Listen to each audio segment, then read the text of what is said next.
अगर आप भी चाहते हैं कि आरसीएम म्यूजिक के वीडियो सबसे पहले आप तक पहुंचे, तो लाल बटन को दबा के चैनल को सब्सक्राइब जरूर करें और साथ में बेल आइकन को दबाना ना भूलें।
जाई हम कहे सस ससुर बाहर रहे,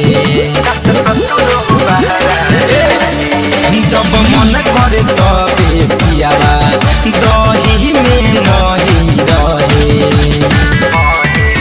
देहिया में होई के लाशा नया नया करे रोज तमाशा, कि रात भर मुआवे मुएला पसीना रात भर चुएला, जो बना बेरा बेरा छुएला पसीना रात भर चुएला।